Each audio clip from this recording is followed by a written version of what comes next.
Hello, everyone. Welcome to Kiki and Kibitz. It's me, Mary, and I'm here today because I decided it is time to broaden my horizons.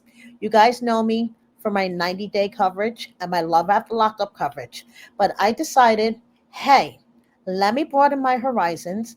There is this new TLC show called Virgins. Let me check it out.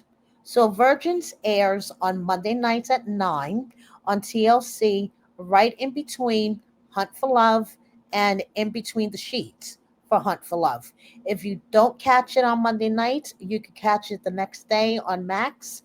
Um, I binge watched the first two episodes, so that's why I'm covering episodes one and two. Virgins is the story of four people who are still virgins. They are in their mostly 30s and 40s. We're going to get into each individual in a moment, but they are still virgins and they are seeking to lose their virginities ASAP. So, first, I'm going to start off with Alex. Alex is 34 years old. He's from Reading, Pennsylvania. According to his sisters, he's a good guy. He has a great personality. The big issue is that Alex lives in his parents' attic. So even if he wanted to take a girl home, and have some magic happen in that bed where there's no magic happening, he really couldn't. I mean, he could, but it would be kind of embarrassing because he is 34 and he's living in his parents' attic. He um he didn't have luck with the girls in high school. He was rejected numerous times, throughout his life, and he says every rejection is like a stab to his heart. And before you know it, he is 34 and he's still a virgin, and he would like to lose his virginity ASAP. Find someone that he has a connection with and basically, have a relationship and be happy. Isn't that what we all want in our lives?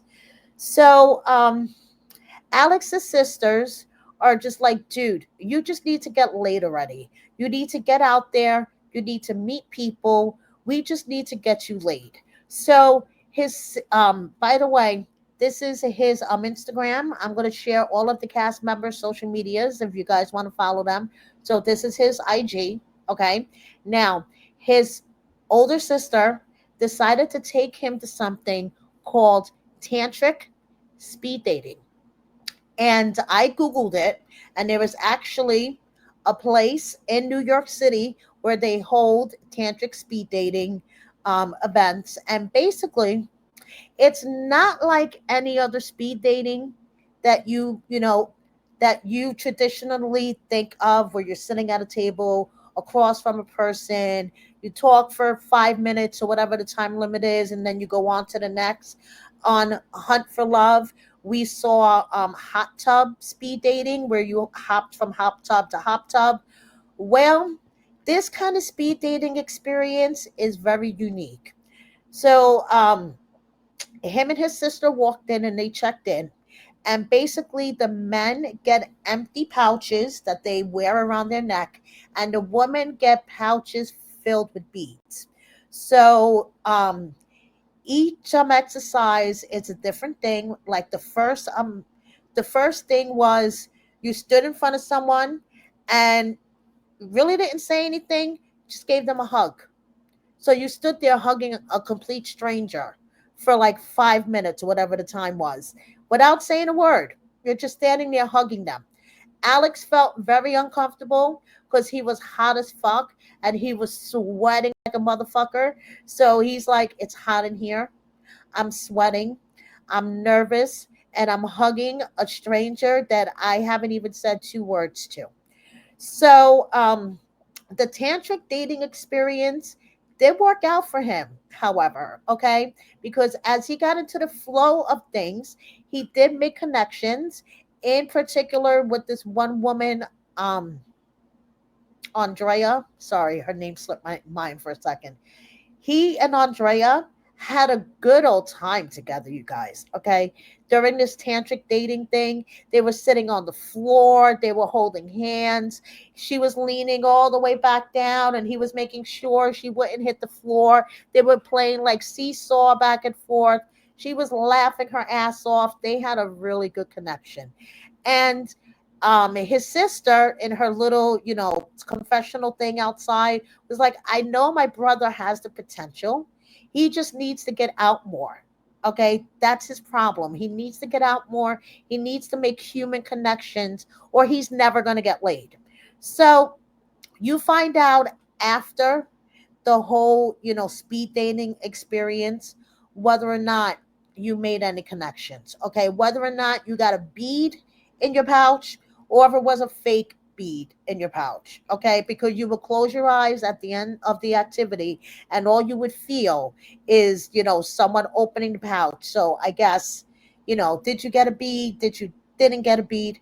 Well, Alex got 5 beads out of 12 women. Okay. So he has the potential, but dude, he also needs some grooming. Okay. And he knows he needs grooming. So we're going to see in the next episodes. Okay. He's going to give himself a makeover, which includes back waxing. Okay. So now I looked on his social media to see what was going on. He was doing press in New York, so he was, hanging out, and he was hanging out at a Phillies game with some friends. I recommend the hat look. Okay, that's just my opinion. Gino from 90 Day wears a hat all the time, so I recommend the hat look, but he groomed himself, and he's not looking so much like a grizzly bear as he does on TV. So I'm happy to see that. So now moving on, we have Deanne from LA. Okay. Deanne is 35, and she is still a virgin. Here is her IG for you guys who would like to follow her. There is something about Deanne that I smell bullshit. Um, I don't think she's a virgin. I'm just going to put it out there. I don't think she's a virgin, and I think she's just doing this for TV exposure. She is 35 years old. Her story is she just never had a real boyfriend. She was a late bloomer. She never really hooked up in high school or in college. And before she knew it, she's, 35 years old, never had a real relationship, doesn't have any sexual knowledge whatsoever, doesn't know how to start, the middle, the end, doesn't know anything about sex. And at 35, it's a lot more concerning than it would be at 20. And she really wishes that she started having sex, in high school and in college like everybody else did, so she could have learned everything back then, as opposed to now as a 35-year-old virgin. The problem with Deanne that I have is she has very high expectations. She basically wants someone like Brad Pitt to take her virginity, okay? Her expectations of a man is not only very high, but they're very vain and shallow, okay? She is very looks oriented. She is all about, you know, um, a guy's looks. She wants him to look like a celebrity. So she wants to go meet up with a matchmaker because she feels like she needs to get herself out there and go on more dates so she could, lose her virginity. Even the matchmaker was like, Deanne, your expectations are way too much. I have a guy. Let me set you up on a date and give him a chance. And she didn't give him a chance. She was like, he's not my type. The waiter is more my type. So instead of like paying attention to her date and trying to see maybe something could come out of this, because, I mean, not everybody looks like Brad Pitt, you know. Uh, so she's on a date with this guy, and the waiter catches her eye. So that's it for the dude. The waiter is like, yeah, she's cute, but I'm not really that interested. She goes to a bar with her friends, and two guys approach her. And she's like, no, I don't give out my phone number. No, that guy was a 2 out of 10. And I'm like, girl, you're just rejecting them left and right. Give somebody a chance, or you're going to be a 65-year-old virgin. If that, you're really a virgin and you're just not doing this for TV. It's only 2 episodes in, guys, so I may be unfairly judging her, but even her matchmaker was like, bitch, you need to lower those expectations a little bit, because the hot guys are not going to want to deal with a 35-year-old virgin. So she posted some behind the scenes stuff from virgins, which is great. And she's in St. Thomas. Beautiful. I'm hoping that she develops a little bit more and we get to understand more why she's a virgin. But to me, it just seems like bullshit TV. You guys know what I mean. Now, Somali, on the other hand, I think Somali is a combination of this is really real, but she's playing it up for TV a little bit, okay? Somali also lives in LA.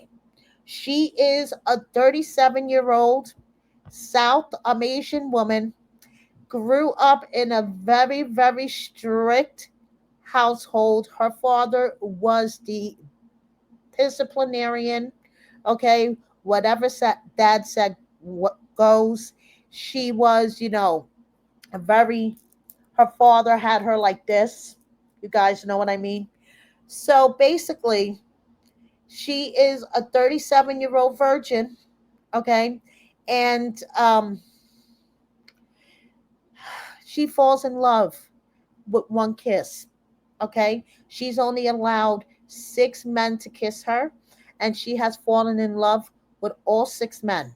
The last relationship she had was with a man that was 29 years older than her, and they got all the way to third base. Okay.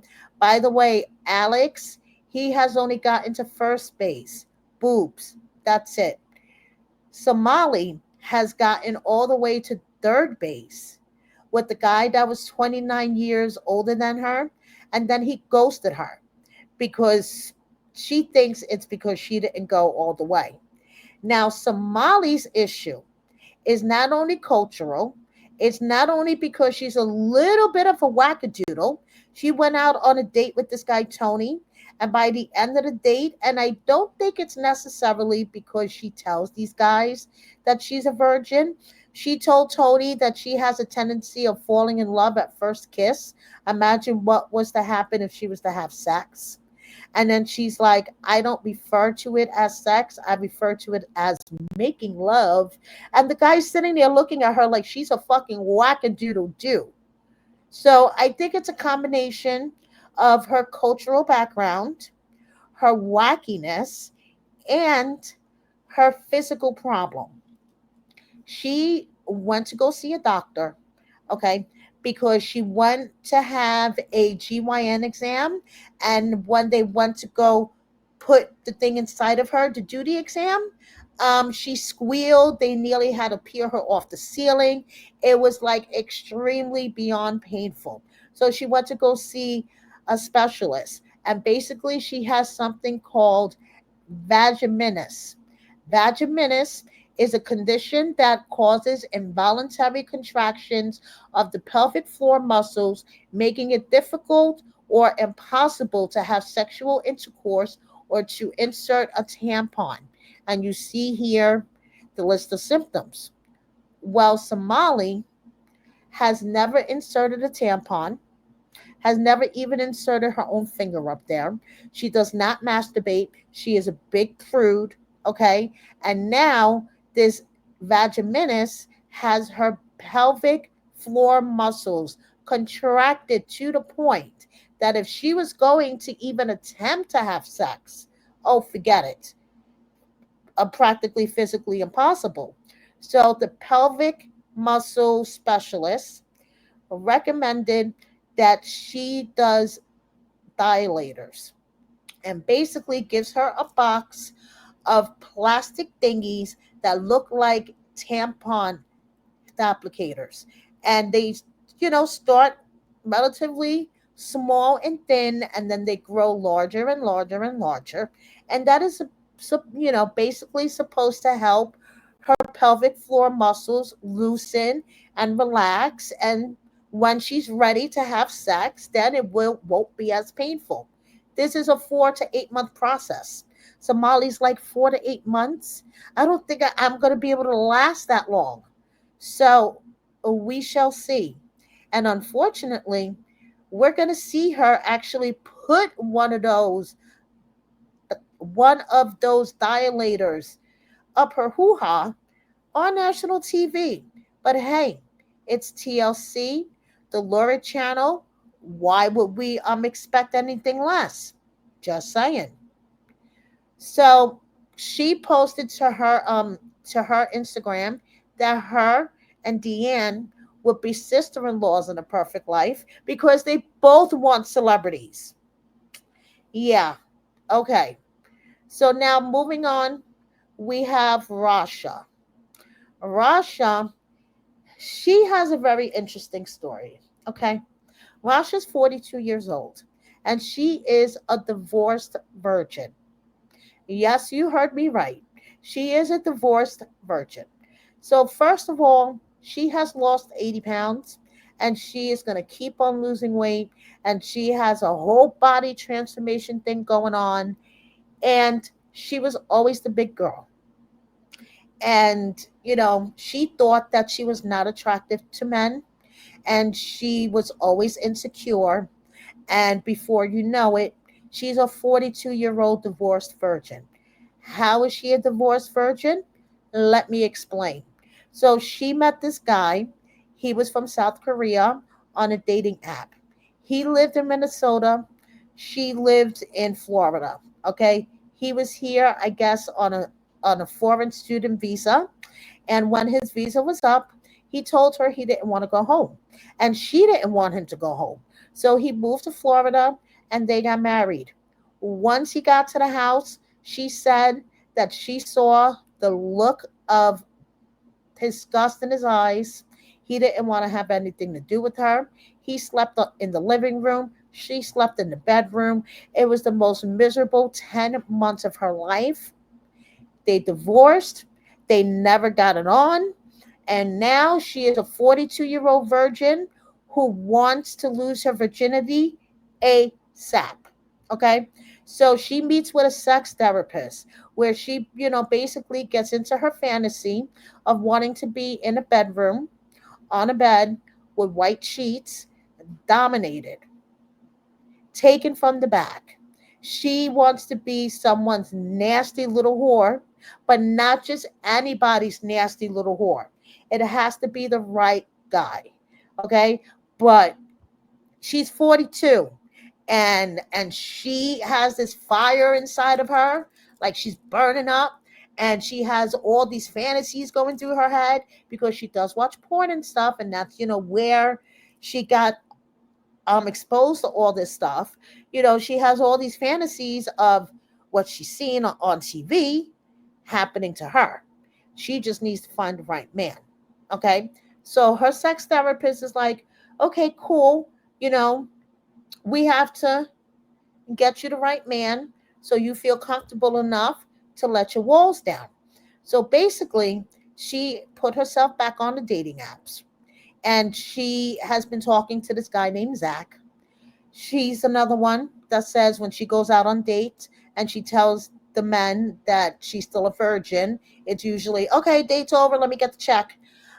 So her and Zach are meeting at this candle making place, and Zach is cute. You could tell Zach is into her.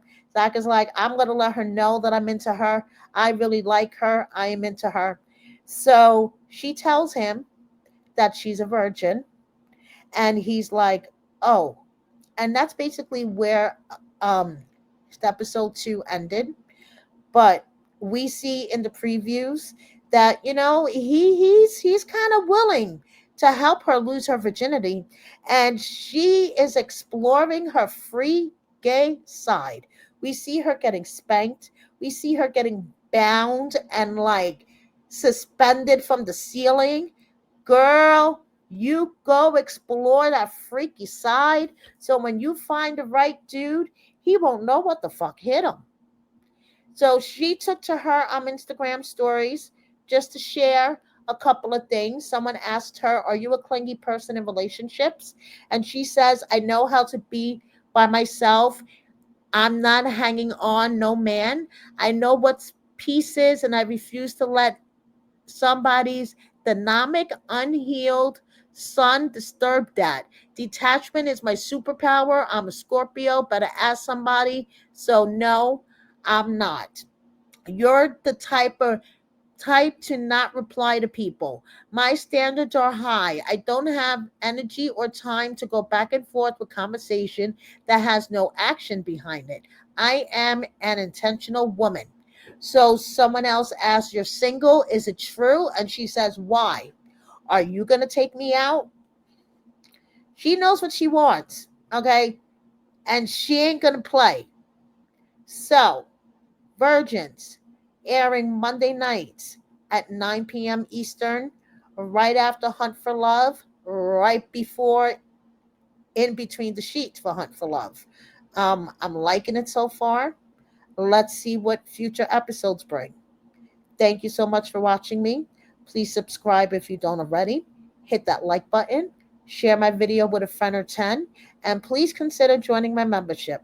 Thank you so much. See you next time. Bye.